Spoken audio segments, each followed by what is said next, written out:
बहुत खुशी है। Today we are going to touch upon a topic which talks about strained relationship and how we can convert it into a strong relationship. आज का हमारा विषय है कि एक तनावपूर्ण रिश्ता उसको किस प्रकार हम मजबूत कर सकता है। And all through this study, when we think about relationship, we have two special relationships which God has given in our life. ये जो अध्ययन में हम इस विषय पर विचार करेंगे, दो महत्वपूर्ण संबंध परमेश्वर ने हमको दिया गया है। One is our vertical relationship with God Himself, एक है हमारा संबंध जो परमेश्वर के साथ है, and all other relationship can be considered as a horizontal relationship. और बाकी सारा संबंध आपस का जो संबंध होता है। So at the outset, I would like to say that as long as our relationship, vertical relationship with God is sweet and strong, our horizontal relationship will be strong and sweet as well. जब तक हमारा संबंध परमेश्वर से सही है, तब तक हमारा संबंध आपस में भी सही होगा। When is that the relationship became strained? ये जो संबंध में तनाव कभी आया? We can see that in the book of Genesis, the very first book of the Bible, and in third chapter itself, the relationships started becoming sore and bitter and strained. उत्पत्ति 3 में ही हम पढ़ते हैं, आपस का रिश्ता खराब हो जाते हैं। And you look at Adam and Eve before they fell into sin. Adam, when he saw Eve, he was flabbergasted, or he was excited to see his wife. आदम और हव्वा का जो आदम ने अपना पत्नी को देखा तो बहुत ही आनंदित हो गया। And in Genesis chapter 2 verse 22, we read about his excitement, my bone of my bone and the flesh of my flesh. That's what he told when he saw Eve. उत्पत्ति 2 में हम पढ़ते हैं, आदम ने जब हव्वा से मिला, पहली बार देखा, देखो मेरी हड्डी में से हड्डी, वो कितना उसको उत्साह मिला, उत्साह हुआ कि उसको देखते हुए। But as soon as Satan deceived them into sin and selfishness came into their being, they started accusing and they started blaming one another. लेकिन जब पाप उसमें प्रवेश किया, शैतान उस पर कब्जा किया, उनका जो जीवन आपस में झगड़ा, आपस में दोष लगाना शुरू किया। So a husband and wife who should love one another and care for one another and live unto the glory of God has become accusers, and they started blaming, and it is because of sin and Satan and self-centeredness that happened. पति और पत्नी आपस में समझौता में जीना है, आनंद में जीना है, पाप के वजह से वो दोष लगाना शुरू किया, कड़वापन करना शुरू किया, झगड़ा करना शुरू किया। So the very first man and woman had strained relationship, and that's recorded in the scripture. तो इस प्रकार हम देखते हैं, पहली बार मनुष्यों के बीच में आपस का रिश्ता खराब हो जाते हैं। And now we see Cain and Abel, the first brothers. अभी हम देखते हैं कईन और हाबिल के बारे में। And we read from the book of Genesis chapter 4 about the anger and hatred and which resulted in murder. उत्पत्ति का पुस्तक 4 में पढ़ते हैं किस प्रकार उसके अंदर गुस्सा आया, घृणा आया और वो हत्या में समाप्त हो गया। So God want our relationship to be sweet, but Satan want our relationship to be bitter. परमेश्वर चाहते हैं हमारे बीच में जो रिश्ता है वो मीठा रहे, लेकिन शैतान चाहते हैं हमारे बीच में जो रिश्ता है वो कड़वा रहे। So relationship is strained because of Satan and sin, but God want to remove that sin and the influence of Satan, and he want to build strong relationship with his creation, and our interpersonal relationship will also become strong and sweet. पाप के वजह से रिश्ता खराब हो गया, लेकिन परमेश्वर चाहते हैं उस खराब हो गया हुआ रिश्ता को सीधा करें, उसके लिए पाप का प्रायश्चित करें, पाप का परिहार करें। we saw a strained relationship between Adam and Eve and also Cain and Abel. हमने देखा कि आदम हवा के बीच में रिश्ता खराब हो गया और कईन हाबिल के बीच में रिश्ता खराब हो गया. Where all we find our relationship be difficult or strained? और कौन सा क्षेत्र में हम आपस का रिश्ता में परेशानी देखते हैं? We find it in home. हमारे घर में देखते हैं. And in my own home, before my children came to know the Lord as their personal Savior and Lord, all the time their relationship was strained. मेरा ही परिवार में बच्चे जब तक यीशु मसीह के प्रभुता में नहीं आया, स्वीकार नहीं किया, आपस का रिलेशन में, संबंध में परेशानी होते थे. I always used to be so sad that at the age of 12 and 10, they're having a very strained, selfish relationship with one another. और मुझे बहुत दुख होता था कि आपस में जब 10 और 12 साल के बीच में ही आपस का रिश्ता तनावपूर्ण रहा. And they fight for small things. छोटी छोटी बातों के लिए ये बच्चे झगड़ा करते हैं. And if you think about the assembly or the church or the gathering of God's people, even over there we find difficult relationship or strained और relationship. कलीसिया को देखिए, मंडली को देखिए, वहां भी इस प्रकार का तनावपूर्ण संबंध को देख सकते हैं. Even in school, some of the schoolmates or some teachers or some seniors or juniors, like a different scenario, you find very difficult and strained relationship even in school. और स्कूल में भी और कॉलेज में भी ऐसा टूटा हुआ रिश्ता को आप देख सकते हैं.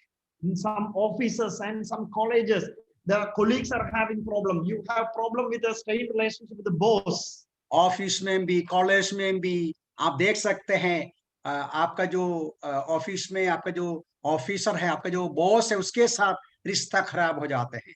And even in a journey, as we go for a journey, our co-passenger can be a problem in our journey.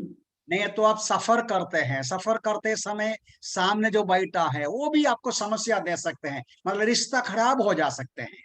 Sometimes people go to some retirement homes and over there they cannot handle the relationship between those old people and also the authorities in those homes. और कुछ लोग हैं अंतिम दिनों में वृद्धाश्रम में जाते हैं, रिटायरमेंट होम में, वहां भी आपस में रिश्ता को संभाल नहीं सकता है. So let me summarize like this. इस प्रकार में कहूं, when we go in a flight, sometimes there will be turbulence. आप जानते हैं जब आप उड़ाओ जो फ्लाइट में जाते हैं तो कभी-कभी हवाई जहाज पर परेशानी दिखता है, डिस्टर्बेंस दिखता है. And when you enter into turbulence, you feel like how come there is gutter even in the sky? आपको ऐसा लगेगा कि हवा में भी, आसमान में भी गटर हो. But usually turbulence will not last for a long time. It will just last for a little while. लेकिन सच हमेशा वो जो गड़बड़ी होता है वो हमेशा के लिए रहता नहीं, थोड़ा समय के लिए रहते हैं. But there are sometimes the turbulence will be so much and so long that people will scream in the flight. That's what I heard. लेकिन कभी-कभी ऐसा होते हैं कि लोग फ्लाइट के अंदर बहुत रोते हैं, बहुत चिल्लाते हैं, डर जाते हैं. But I'll tell you, some relationship is in turbulence for a long time. But for a journey, if you find a turbulent relationship, you can just get out of the bus or once the journey is over, the story is over.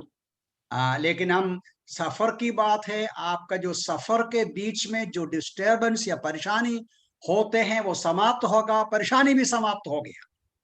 So I do not know whether you had these type of experiences, short-term strained relationship or a very long-term strained relationship. अब मुझे नहीं मालूम आपके जीवन के बारे में थोड़े समय का जो तनावपूर्ण रिश्ता है या लंबे समय का तनावपूर्ण संबंध आपने सामना किया है.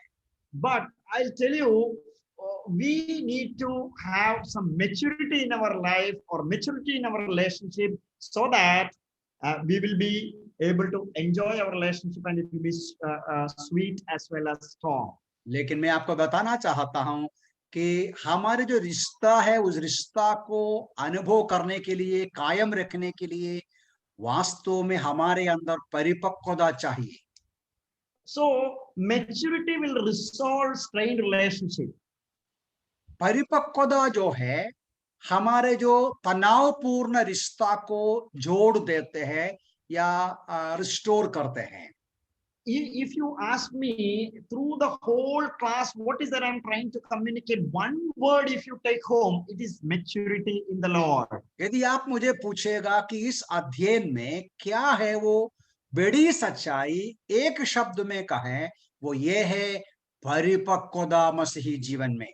Don't leave that word paripakvada or maturity. आप उस परिपक्वता या मैच्योरिटी शब्द को छोड़ना नहीं. Hebrews chapter 6 verse 1, we read like this: therefore let us leave the elementary doctrine of Christ and go on to maturity, not laying again a foundation of repentance from dead works and of faith toward God. इब्रानी 6 अध्याय का 1 पद में ऐसा पढ़ते हैं, हम मसीह के विषय में प्रारंभिक शिक्षाओं को छोड़कर सिद्धता की ओर बढ़ते जाएं और मरे हुए कार्यों से मन फिराने. Go on to maturity. बढ़ते जाएं, सिद्धता की ओर बढ़ते जाएं. There are different words the word of God used in regard to this word. ये जो परिपक्वता के लिए कई शब्द इस्तेमाल किया गया है. Being ripe, we know that we don't like raw fruits or like which is not ripe. आप जानते हैं आप एक कच्चा फल खाना पसंद नहीं करता है. But if it's very ripe, it's very tasty and sweet. यदि वो बराबर पक गया है तो टेस्ट होता है उसका. So maturity means being ripe in our life. परिपक्वता मतलब हम पक जाना है, पक जाना. And some sort of completeness or fullness or wholeness or perfection in our life. कुछ प्रकार का पूर्णता, सिद्धता हमारे अंदर पहुंच जाए. And we need to move forward towards that. हम उसके और आगे बढ़ना है. And how can we move forward in our character and contact? That's what I would like to share with you this evening. आज शाम को इस विषय पर मैं देखना चाहता हूं, इस प्रकार हमारे जो स्वभाव में और व्यवहार में किस प्रकार परिपक्वता की ओर बढ़ सकते हैं. So what is the pathway to maturity? इसलिए परिपक्वता का मार्ग क्या है? We'll read one verse from Colossians chapter 1 verse 28. कोलोसियों की पत्री पहला अध्याय उसका 28वां पद को हम पढ़ेंगे. To be mature in Christ, it's not very complicated. यीशु मसीह में परिपक्वता पाना बहुत गड़बड़ी की बात नहीं. It's very simple and straightforward, which is revealed in the scripture. ये बहुत सीधी बात है, वचन में बराबर लिखा गया है. Colossians 1:28 says that him we proclaim, warning everyone and teaching everyone with all wisdom, that we may present everyone mature in Christ. हम उसी का प्रचार करते हैं, हर एक मनुष्य को चिता देते हैं और समस्त ज्ञान से हर एक को सिखाते हैं, जिससे कि प्रत्येक व्यक्ति को मसीह में सिद्ध करके उपस्थित कर सके. So what is that we need to do to mature in Christ? First thing is that we need to proclaim Christ. प्रभु में परिपक्वता पाने के लिए सबसे पहले यीशु मसीह का प्रचार करना है. Proclaim Christ means you proclaim Christ to your own soul and then to others. यीशु मसीह का प्रचार करना अपने लिए और दूसरों के लिए. In another way, we must gain Christ and we must give Christ. दूसरे शब्दों में हम यीशु मसीह को पाना है और दूसरों को देना है. And if you look at Luke's Gospel chapter 19, we read about Zacchaeus there. यदि लूका रे सुसमाचार 19 में पढ़ेंगे, हम जानते हैं वहां जक्कई को देखता है. In Luke 19 verse 3, we read like this: and he was seeking to see who Jesus was, but on account of the crowd he could not, because he was small in stature. वहां पढ़ते हैं वो यीशु को देखने का प्रयत्न कर रहा था, परंतु भीड़ के कारण देख नहीं पा रहा था क्योंकि वो नाटा था. He was seeking to know what kind of person is this Jesus. जक्कई कोशिश कर रहा था कि देखने के लिए कि यीशु मसीह कैसा व्यक्ति है। And then we read in verse 4, so he ran on ahead and climbed up into a sycamore tree to see him, for he was about to pass that way. इसलिए वहां पढ़ते हैं वो दौड़ कर एक गुलूर के पेड़ पर चढ़ गया, क्योंकि यीशु उसी मार्ग से होकर जाने वाला था। So he positioned himself to see Christ.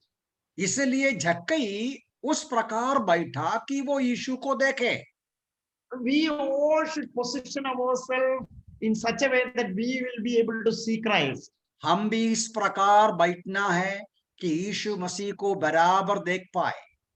And as we have the scripture in our hand, we need not climb up a sycamore tree to see Jesus. आज हम एक गुलूर पेड़ के ऊपर चढ़ने का जरूरत नहीं, क्योंकि यीशु मसीह को देखने के लिए वचन हमारे पास है। So you open the scripture and look at Jesus, what kind of person he is. आप पवित्र शास्त्र बाइबल को देखिए, देख लीजिए कि यीशु मसीह कौन सा व्यक्ति है। And as Zacchaeus was seeking Jesus, Jesus took note of him. ज़क्कई यीशु मसीह को देखना चाहा, यीशु मसीह भी झक्कई को ध्यान दिया।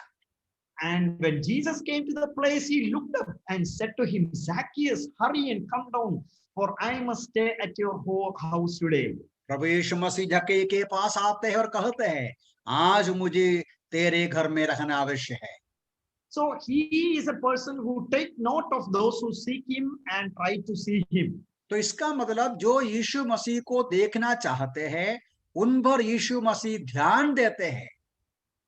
And we read that he hurried and came down and received Jesus joyfully. नीचे पढ़ते हैं, झक्कई नीचे उतर के आया, प्रसन्नता पूर्वक उसका स्वागत किया।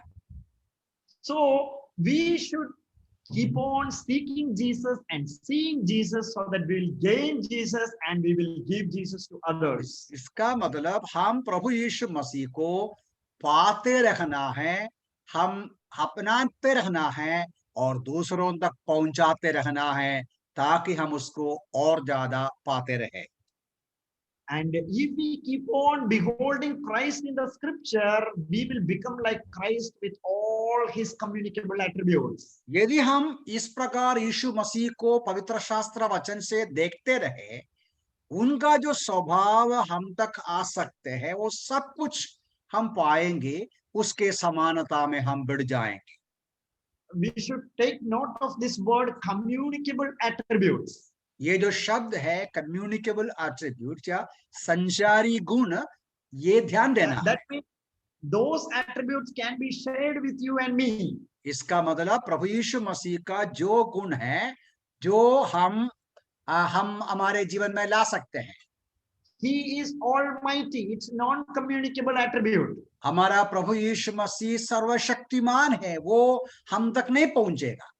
He is all-knowing. वो सर्वज्ञानी है। We cannot achieve that. वो हम कभी पा नहीं सकता है। We need not achieve that. और वो पाने का जरूरत भी नहीं है।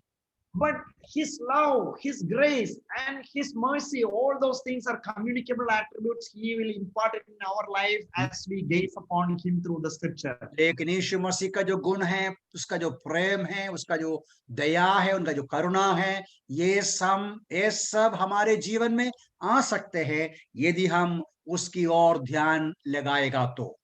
So in the light of Colossians 1:28, first thing what we need to do is that we need to gain Christ, and then we need to gain and give wisdom to others.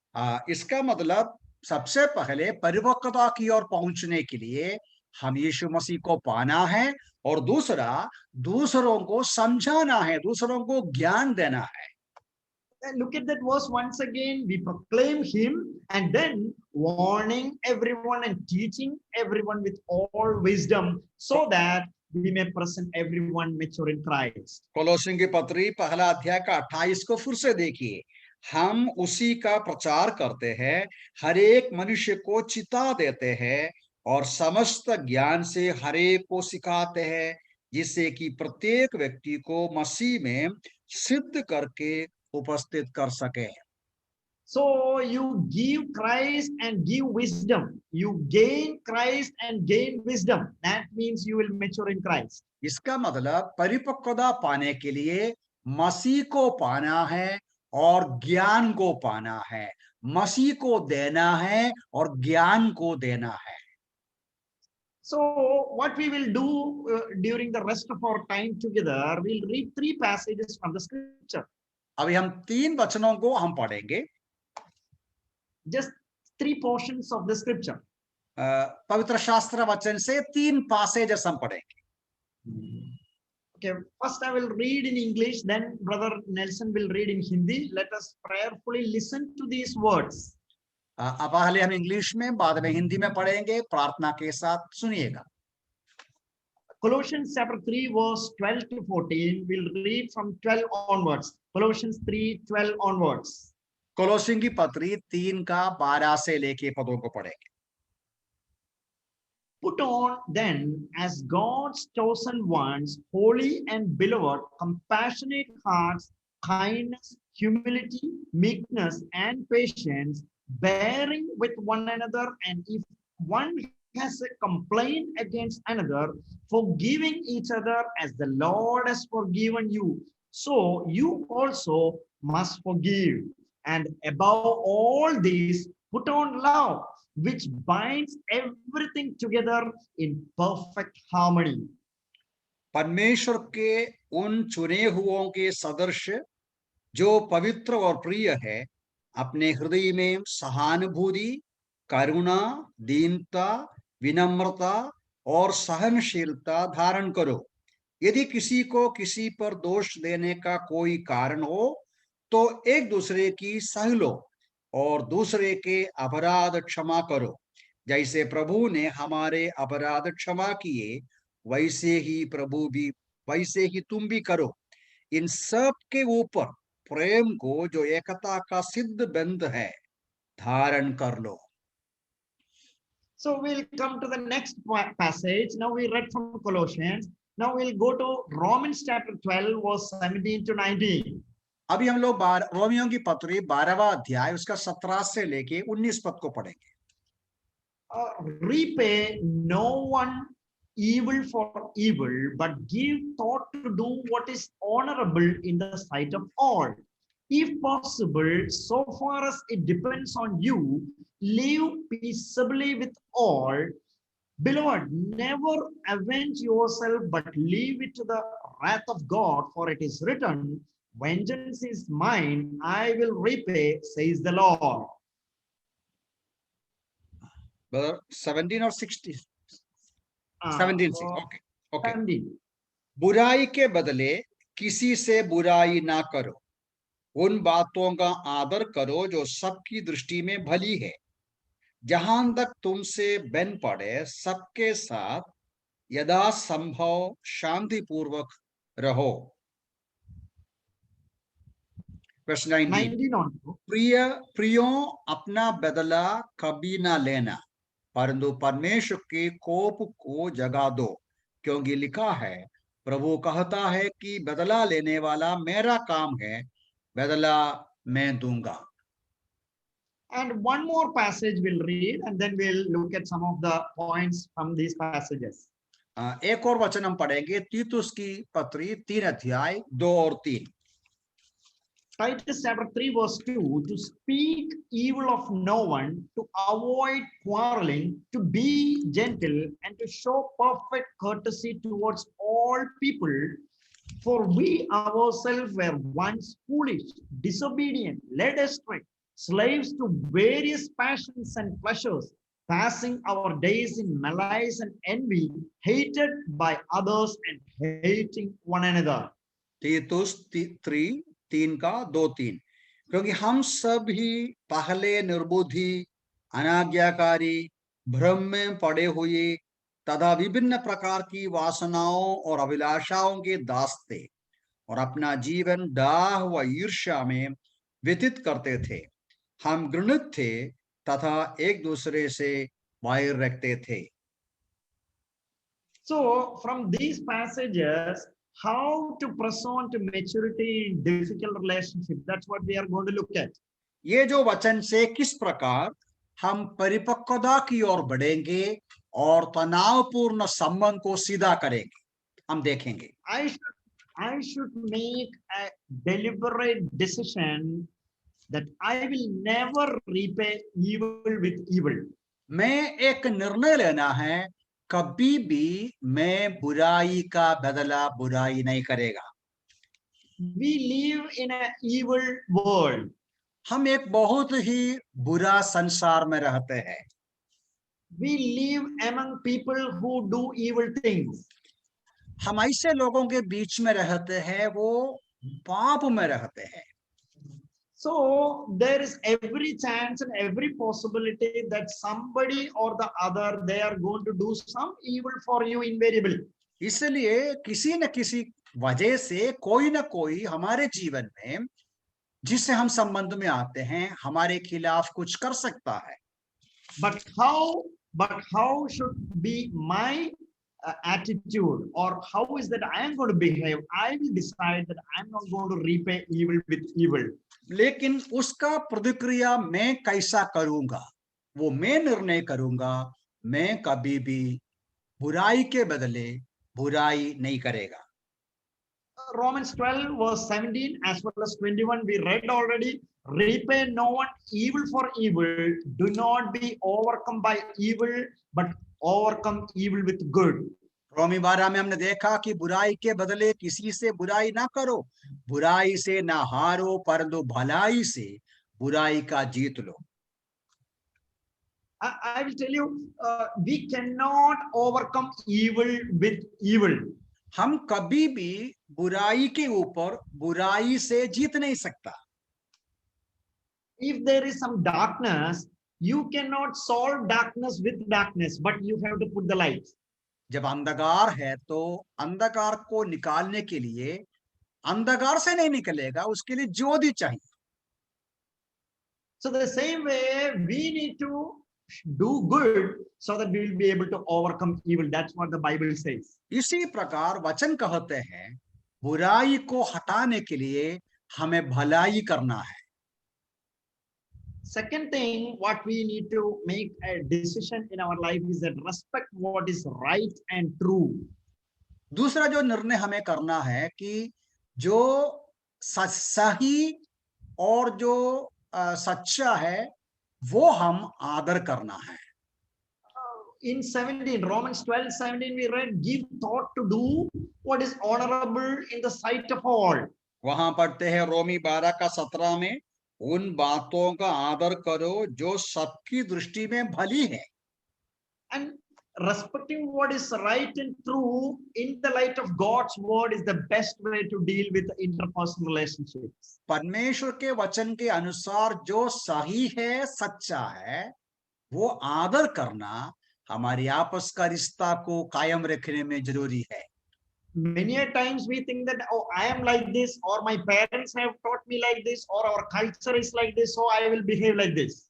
कई बार हम लोग सोचते हैं ये मेरा स्वभाव है, हमारा माँ बाप का स्वभाव मुझे पहुंचा है, और हमारा परिवार से पीढ़ी से आया है, हमारा संस्कृति ऐसा है, इसलिए मैं ऐसा व्यवहार करता हूँ।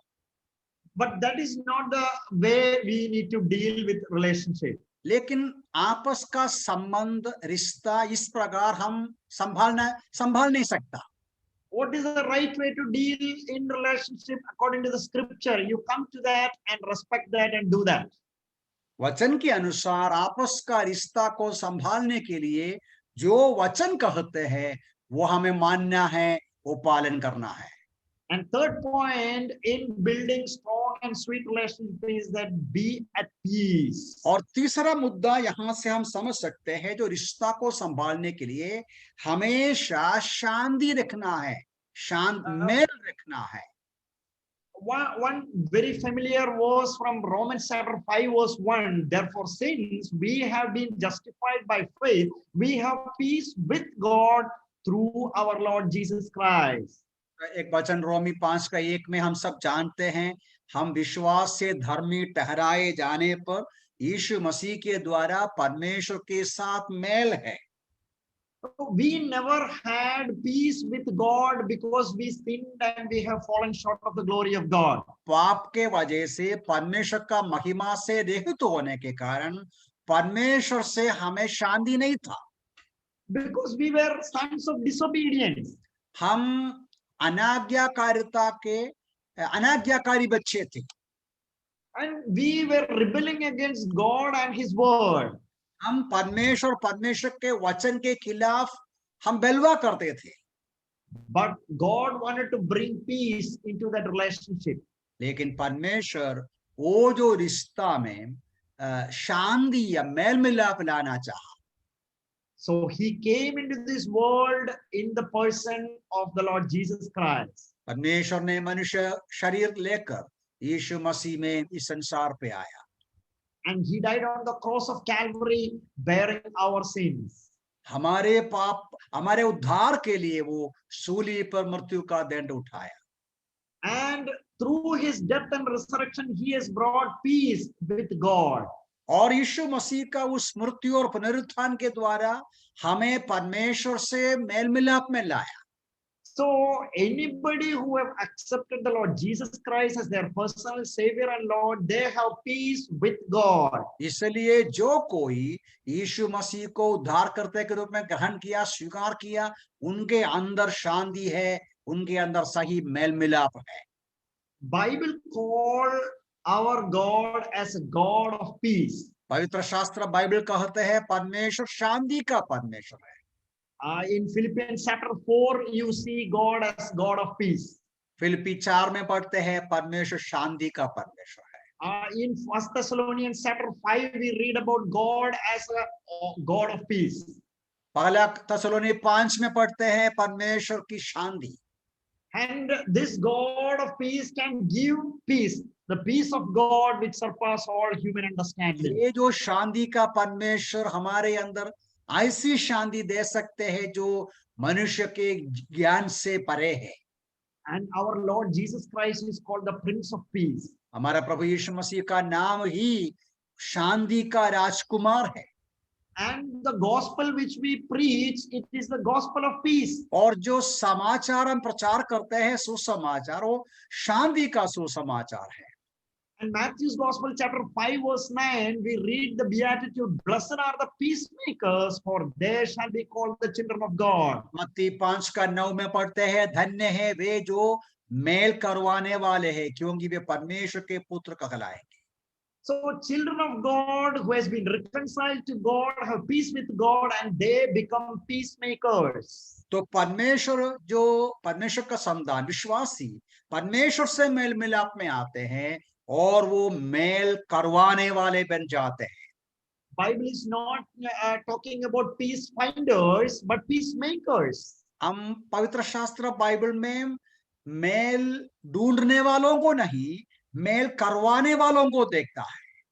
I will do what all I can do within my limits to bring peace in a relationship. मेरे जीवन में मैं जो कुछ कर सकता हूं वो करना है कि आपस में शांति आए, मेल मिलाप आए।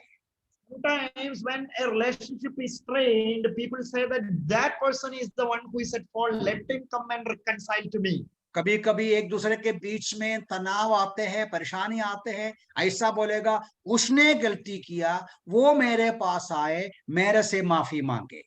But if you look at our God, we were the one who did sin and we were at fault, but He took the initiative to reconcile the relationship and bring peace.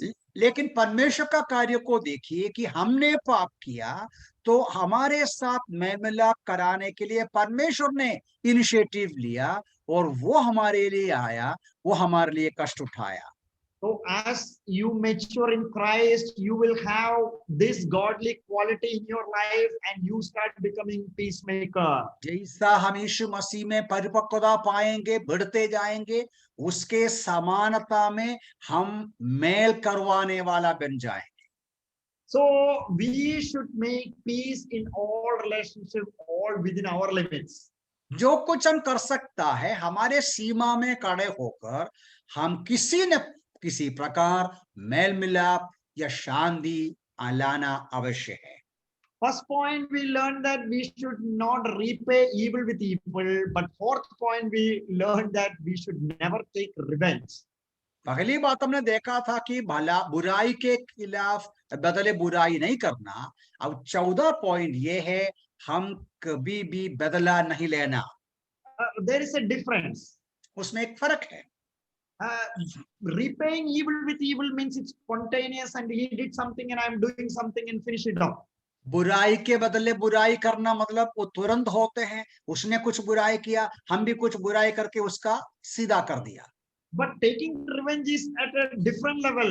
I calculate and I think about it and meditate, and when I get an opportunity, I'll give it back. That's revenge. लेकिन Never बदला देना मतलब वो बाद में होते हैं, वो सोचते हैं, विचार करके, निर्णय करके, सही समय पर लगेगा तो उनका पलटा करते हैं, देते हैं। So Bible says that we should not take revenge at anybody. हाँ, परमेश्वर का वचन कहते हैं किसी के भी खिलाफ हम बदला नहीं लेना है। And fifth point is that we need to trust the providence and purpose of God in all our relationships. हम पांचवा मुद्दा इस बात को समझना है कि हमारे सारे संबंधों में, रिश्ते में परमेश्वर का उद्देश्य और परमेश्वर का जो प्रोविडेंस को हम मानना है या भरोसा करना है। If you think about Paul, Barnabas, and Mark, यदि आप पौलुस और बरनबास और मार्क के बारे में सोचे, Barnabas is the one who introduced Paul into the churches for fellowship and for the ministry. बरनबास है जो पौलुस को यरूशलेम में और अलग जगहों में मंडली के सामने इंट्रोड्यूस करके दिया पौलुस को। And Mark is the one who is a cousin of Barnabas, and he followed or he went along with them for ministry. मरकुस जो है वो बरनबास का कसिन है और ये तीनों मिलके सेवा में गया। But Mark, because of his immaturity, halfway through in Pamphylia, he left them or deserted them, and he came back. लेकिन मार्क छोटा लड़का था, परिपक्वता नहीं था, इसलिए वो बीच में सेवा छोड़कर वापस निकला। So after many years, when Barnabas and Paul was undertaking another missionary journey, Barnabas wanted to take Mark, but Paul was not at all interested, and they fought, or their relationship became sour just because of this incident of Mark. लेकिन बाद में देखते हैं कि पौलुस और एक सेवाकाई का सफर शुरू करना का प्लान किया, तो मरकुस को उसके साथ में लेना पौलुस नहीं चाहा और बहुत बड़ा झगड़ा हो गया। But I'll tell you, in all these three people, Christ was at work. लेकिन मैं आपको ये बताना चाहता हूँ, तीनों के जीवन में परमेश्वर काम कर रहा था। But at the culmination of his life in this earth, Paul was reconciled to Mark, or Mark was reconciled to Paul through the grace of Christ. परमेश्वर के बड़े अनुग्रह के कारण पौलुस के अंतिम दिनों में पौलुस और मरकुस के बीच में सही प्रकार का रिश्ता जोड़ दिया, ऐसा हम पढ़ सकते हैं।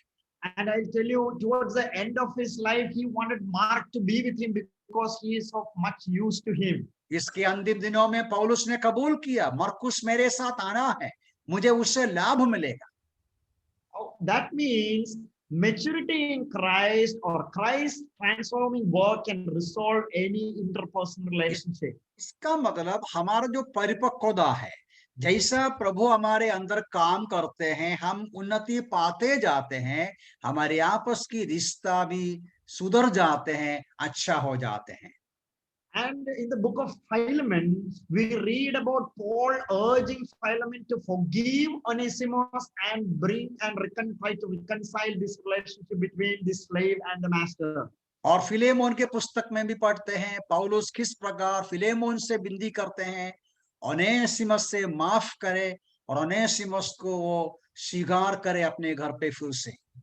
And the foundation on which he is building that relationship is that this Onesimus is touched by Christ and he is a new creation, and you're going to find Christ at work in his life. पौलुस उस प्रकार Philemon को कहने का कारण यह है कि ओनेसिमस के जीवन में प्रभु यीशु मसीह कार्य किया और पौलुस कहते हैं उनके जीवन में तुम यीशु मसीह को देखेंगे, इसलिए उसके साथ रिश्ता अच्छा रखना। And even as he is writing this letter to Philemon, Mark is greeting Philemon, because Mark and Paul are so much reconciled through Christ. जब यह पौलुस ये लिखते हैं उस समय भी पौलुस और मरकुस के एक साथ उसका अभिवंदन करते हैं, उनका आपस का रिश्ता अच्छा हो गया था। And one another thing which we need to keep in our heart is that we should not speak evil of anyone. दूसरी एक बात हमारे मन में रखना ये है, किसी के भी खिलाफ हम बुराई बोलना नहीं। The Bible says that we should be swift to hear and slow to speak. पवित्र शास्त्र बाइबल कहते हैं हम जल्दी सुनना है, धीरे बात करना है। And in some situation, the best speech is no speech. लेकिन कभी कभी सबसे उत्तम चॉइस ये है चुप रहना। And in this regard, not speaking evil of anybody, David is a great example. किसी के खिलाफ बुराई ना बोलना, इसके लिए दाऊद सबसे उत्तम एग्जाम्पल है।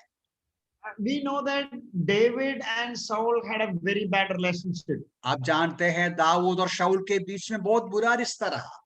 But David and Jonathan, they had great friendship. लेकिन दाऊद और योनाथन के बीच में बहुत अच्छा रिश्ता था। But when Saul and Jonathan died, David lamented with this lamentation over Saul and Jonathan, his son. That's what we read in 2 Samuel chapter 1, verse 17. लेकिन दूसरा शमूएल पहला अध्याय उसका 17 पद में पढ़ते हैं, जब शाऊल और योनाथन का मृत्यु हुआ तो दाऊद ने वो दोनों के विषय में विलाप गीत बनाया। I can understand if he is crying or lamenting on behalf of Jonathan. Jonathan के संबंध में विलाप किया, हम समझ सकते हैं।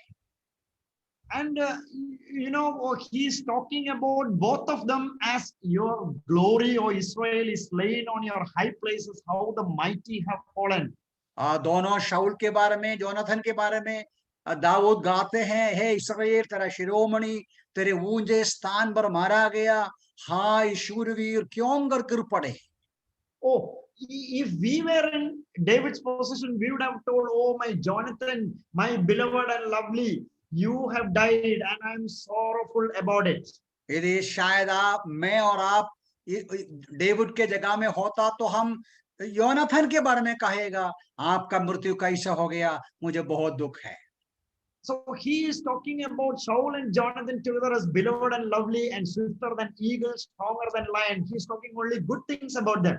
और लेकिन दाऊद शाऊल के बारे में, योनाथन के बारे में, दोनों के बारे में कहते हैं, आप दोनों वे सिंह से भी अधिक पराक्रमी थे, उकाब से भी वेग चलने वाले थे, आप तो बहुत दोनों मेरे लिए प्यारे थे।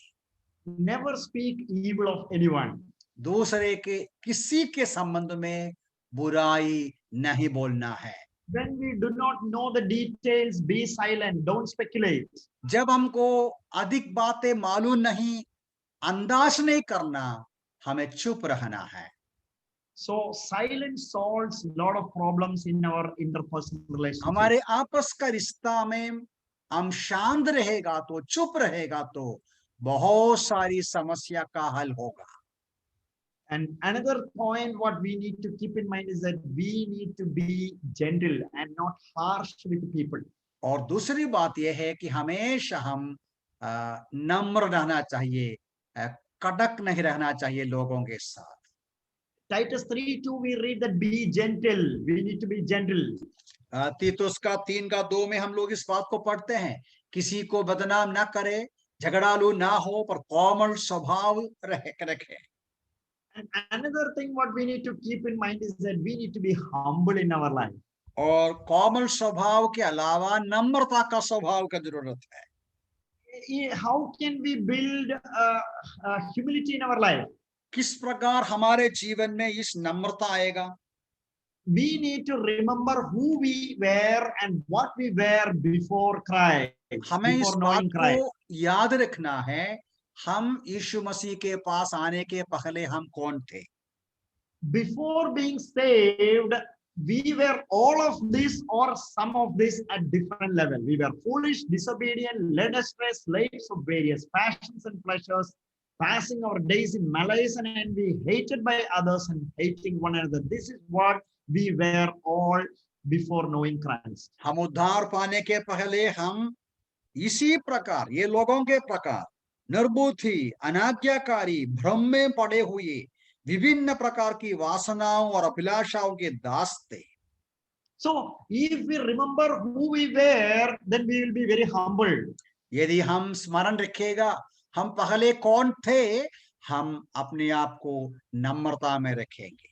So to take our relationship from being strained to a strong and sweet relationship, we need to grow up, we need to pursue maturity in our life. इसलिए हमारे जो तनावपूर्ण संबंध को मजबूत करने के लिए हमें अपने आप को नम्र करना है, परिपक्वता में बढ़ना है.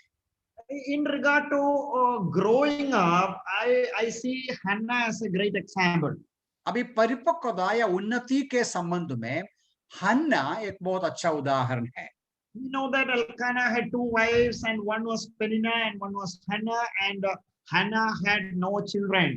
आप जानते हैं एल्काना का पत्नी था हन्ना, और पेनिन्ना और हन्ना को बच्चे नहीं थे. And Peninnah used to make life so difficult for Hannah. पेनिन्ना That, and her rival used to provoke her grievously to irritate her because the Lord had closed her womb. हन्ना को बच्चे नहीं थे, इसलिए पेनिन्ना उसको हमेशा परेशानी देते थे, डिस्टर्ब करते थे. So their relationship was very sore. इसलिए आपस का रिश्ता अच्छा नहीं था, बहुत कड़वापन का था. Peninnah used to provoke her and irritate her. उसको चिढ़ाती थी वो. But what is that Hannah did? लेकिन हन्ना ने क्या किया? And did he repay evil with evil? क्या बुराई के बदले बुराई किया? Did he irritate her back? और वापस उसने चिढ़ाया? No. But Hannah was a mature person in God. So she was deeply distressed and prayed to the Lord and wept bitterly before the Lord. परमेश्वर में हन्ना परिपक्वता पाया हुआ एक बहन था, और प्रभु के सामने प्रार्थना करके विलख विलख रोने लगी. So in all the troubles of interpersonal relationship, if we go to the Lord in prayer and humbly pray to the Lord will look at our tears. यदि हमारी आपस का रिश्ता में तनाव आया है, परेशानी आया है, हम प्रभु के पास रोए, प्रार्थना करें, और प्रभु उस रिश्ता को जोड़ देगा. So in the days to come, to make our relationship with God and to each other a strong and sweet one, we need to mature in Christ, we need to mature in faith. इसलिए हमारे मसीही जीवन में, विश्वासियों के जीवन में आपस का रिश्ता को जोड़ने के लिए, मजबूत करने के लिए प्रभु में परिपक्वता पाना है. Maturity in character is Christ likeness. You become like Christ. हमारे स्वभाव में जो परिपक्वता है, हम यीशु मसीह के समानता में बनना है. He was reviled, but he did not return words of reviling. और पढ़ते हैं उनका निंदा किया और वो निंदा की बातें नहीं किया. And maturity in faith accept convictions about God's character with joy. और विश्वास में परिपक्वता ये है कि परमेश्वर का जो स्वभाव को हम मानते हैं, आनंद के साथ परमेश्वर का स्वभाव को हम मानते हैं, विश्वास करते हैं. We understand that God is good and gracious. हम जानते हैं परमेश्वर भला है, करुणामय है. He is the one who have allowed all these relationship in my life. हमारे जीवन का सारा संबंध के पीछे परमेश्वर का कार्य है. I am going to be a shadow of Christ in all this relationship. मेरे सारे जीवन के सारे संबंधों में परमेश्वर का स्वभाव में रखूंगा. And as I do that, I will be able to make all the interpersonal relationships strong and sweet in the days to come. इस प्रकार का निर्णय मैं करूंगा तो मेरे हृदय में मेरा जो रिश्ता है मजबूत रहेगा और सही रहेगा. May the Lord bless these words to all your hearts. मेरी प्रार्थना है प्रभु इस वचन से हम सबको आशीष दे और अनुग्रह दे।